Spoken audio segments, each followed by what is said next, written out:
Hi, and welcome to this video on hypothesis testing from the stats section of the course. I'm going to give you fair warning, this is the section that students generally find the most difficult to get their heads around. And it will take a little while, but once you get there, the concept's fairly straightforward, but there's a lot of terminology along the way. And in this video, what I'm going to do is introduce the process of how to do a hypothesis test. And then in the next video, that's when we'll have a look at actually doing a couple. Essentially, a hypothesis test is understanding whether or not a result from an experiment is actually statistically significant. Does the results of the experiment fit with what we expected, or is there something else going on that is causing it to be different? So this idea of statistical significance is absolutely massive when you get higher up in your stats. But for now, we're going to take a fairly simple example to begin with, just to explain the process and what's going on. So here we go. Right, so first of all, what we've got to do is define a test, what's going on with the test. And I'm going to get a bit of help from a fairly famous family on this one. So here we go.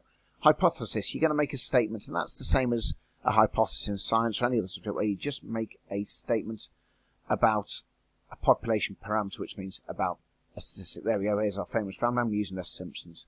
So, good old Homer saying the probability of getting a 6 when I roll the dice is 1/6. So there's his statement, and it might be that we're looking at that face value and think, for once in his life, Homer Simpson has got something correct. But we don't know if he's going to be correct or not, because it might be he's rolling a fair dice, it might be he's rolling a biased dice. We don't know. So what we're going to do is test whether or not, for this particular dice that he's rolling, is it essentially fair in favour of 6s, or is it biased? And to do that, to check whether or not this dice is fair or not, obviously we're going to have to do an experiment. So, and from that experiment, we're going to get what we call a test statistic. We're going to get some information coming out of the experiment. And here it is. So Lisa has rolled the dice 50 times, and she got 14 6s, so 6 appeared 14 times. And what we want to know is that result, this test statistic over here, is this result consistent with the statement that we're making over here? Or is there something else going on? Is it a fair dice, or is it actually, in actual fact, a biased dice? So, that's essentially the setup, and what we're going to do now is define two alternative hypotheses. Essentially, one is called the null hypothesis, and we describe that as being H0, this thing here. And it's the hypothesis that we're assuming to be correct, so it's basically this statement here. We're saying that the null hypothesis in this case is the probability of getting a 6 when I roll the dice is 1/6. And then we propose an alternative hypothesis, which is essentially the exact opposite, which in this case will be that it's not a 6. So here we go, here's Marge, H0, there's our null hypothesis, probability is a 6th, and there's H1, which is the probability is not 1/6. And a large number of marks in the exam for hypothesis testing are for getting this setup correct, for making essentially these two statements right at the start, and they're fairly simple and straightforward to get at. Now, the only other thing that we need to worry about at this stage is, I'm looking at this and thinking, well, kind of Bart is saying it's not 1/6, and what we've got is either what we call a one-tail or a two-tail test. This one is a two-tail test, because what we're doing is checking to see if P might be, according to this statement, P might be less than a 6th, or alternatively, it might be more than 1/6. So our dice might be biased in favour of us rolling a 6, which would give us a probability of a 6 being greater than that. Or it might be biased against rolling a 6, in which case this one is true. But if we're doing just probability is not equal to 6, we're saying the dice is biased, so what we've got is a two-tail test, so we're testing at either end. If it was a one-tail test, we'd be testing specifically above or beyond, we'd be just testing one of those things. So if the original statement said, like, I think the probability is greater than a 6th, i.e. it's biased in favour of a 6th, that's just a one-tail test. So we've got two-tail tests and we've got one-tail tests, and whether it's one or two-tail test does have an impact in exactly how we set our significance levels and make our judgments. Okay, so one-tail test, two-tail test. So that's essentially what you need to do in order to set it up. You've got to come up with your null hypothesis, your alternative hypothesis, and you're going to have to set a significance level based on whether it's a one or two-tail test. Now, I just mentioned another term, which is significance levels, so let's have a little talk about those. So what we're going to do is we're going to assume the null hypothesis is true, and then consider how likely is it our test statistic has actually happened. So there's our test statistic, which is she rolled the dice 50 times, got 14 sixes. And what we're going to do is work out the probability of that happening. And we're going to say if that outcome there was very, very unlikely, then we're saying that our hypothesis probably isn't true. Or if we're saying that, as it turns out, this is quite a likely outcome, then we're saying then the hypothesis is actually true. But we've got to then determine, well, how likely or unlikely is something? How is it statistically significant? We've got to set a level that we're going to judge against, and what we're going to do is check against a particular significance level.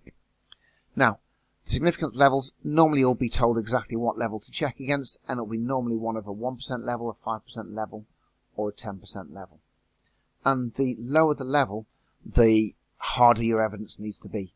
So if we're testing, for example, against a 1% level, it means our test statistic has got to be really, really unlikely, i.e. the chance of this happening is less than 1 in 100, less than 1%. If we check against the 5% level, then we're saying, okay, well, we've got to check whether or not the chance of this thing happening here is less than 5%. So it's not quite such a rigorous test, and the same for a 10% level. So the lower the significance level, the more harsh or more strict the test is going to be.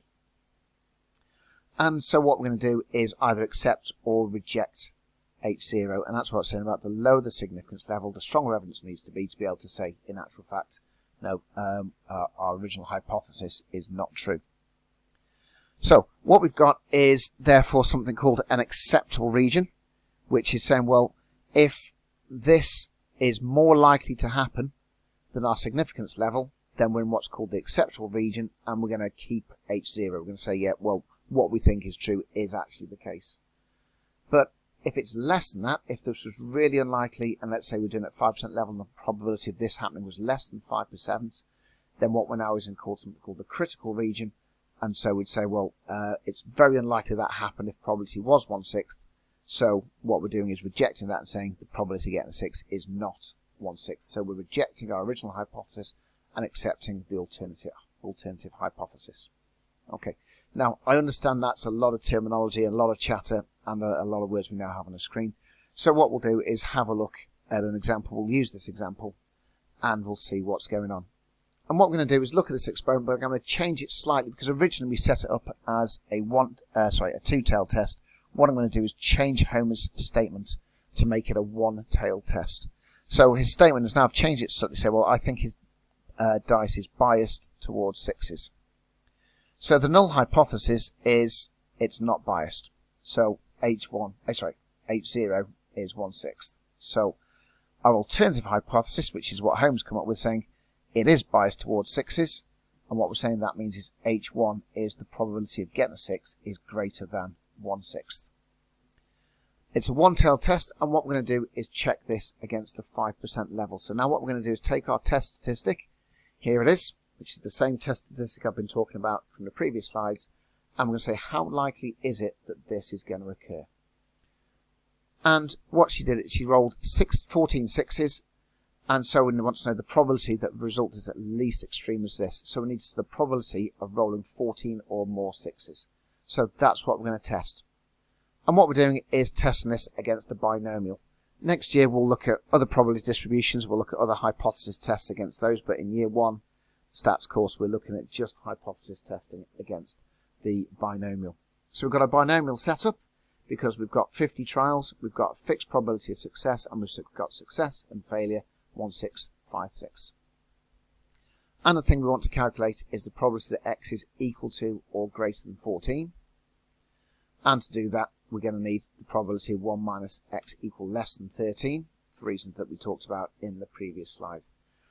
At which point we break out the calculator to do all the number crunching for us, and we find that we get probability that x is equal less than 13 is this figure here, so 1 minus that is 0.0307.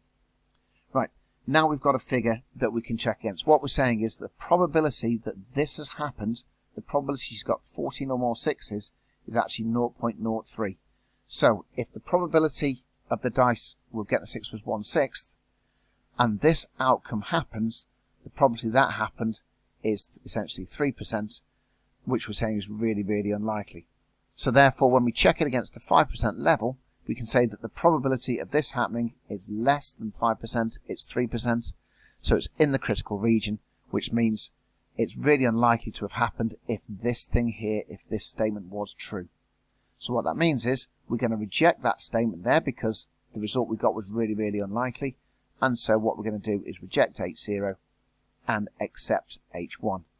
And then the final thing to do is make a statement to say there's evidence to support the dice being biased in favour of 6s at the 5% level. And that statement at the end has got to be put back in terms of the context. You can't just say, I'm going to reject H0, accept H1, and not relate it back to the experiment you're doing, which in this case was to do with dice.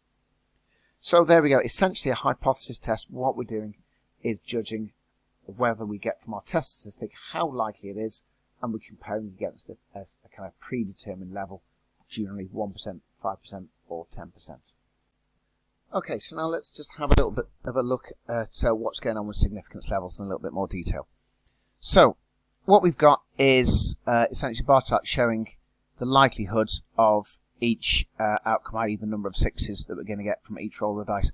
And we can see what we've got is in the purple there, these bars here are the ones where the sum of the probabilities are less than 0.05, and you'll see that 13 is included in that one. I know Lisa's test statistic was 14, but as it turns out, if you include from 13 upwards, that gives us the sum of those bars less than 5%. So what we're saying is that for those values, if I got any values where we did the experiment and I got 13 or 14, or sorry, Lisa got 13 or 14 or 15, then we'd reject it because that would be too many 6s appearing for it to be likely that the probability was 1/6. It's highly unlikely that we're going to get 13 or more. So therefore, the probability, if we got that result, the probability of getting a 6 is probably greater than 1/6.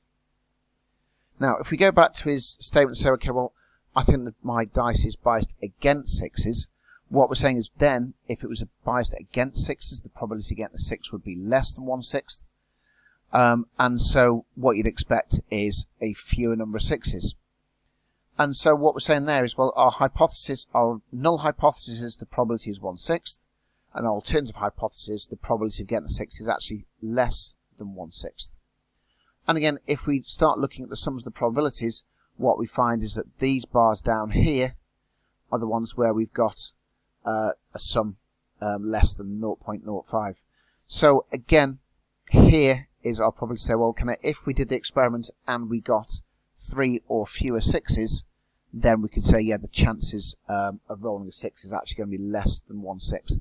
And if you think about it, well, if you just go back to very, very basic probability and say, well, if I'm doing 50 rolls and the probability of getting the 6 is 1/6, then you might expect, what's 50 divided by 6? What's that? 8 2/3. So you might expect maybe about 8 6s, and that is the most likely result. But obviously we're getting far fewer than that. So, and if we got this many fewer, if we got maybe 5 or 6, you might go, well, you know what? I'd expect 8, but as we all know, there's random chance built into any probability experiment. So it might be that we get 5 or 6. It's not significant enough to be able to say, yes, it's definitely biased.